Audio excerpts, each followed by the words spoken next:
అవునా? మన పౌరస్థితి స్థిర నివాసం మనం పొందుకోవాలంటే చనిపోయిన తర్వాత మనం పొందుకోలేము. చనిపోయిన తర్వాత వాక్యం చదవడానికి అవకాశం లేదు. చనిపోయిన తర్వాత దేవుని సంగతులు తెలుసుకోవడానికి లేదు. ఉందా?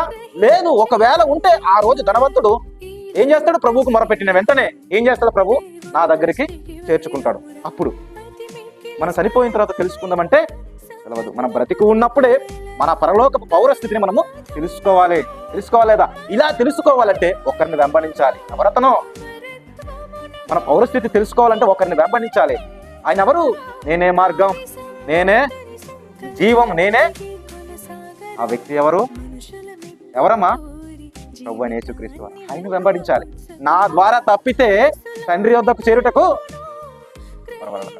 అదే యేసుక్రీస్తు ప్రభు వారు అంటున్నారు. యోహాను సువార్త 14వ అధ్యాయము యోహాను సువార్త 14వ అధ్యాయము 2-6 వచనం చూద్దాం. యోహాను సువార్త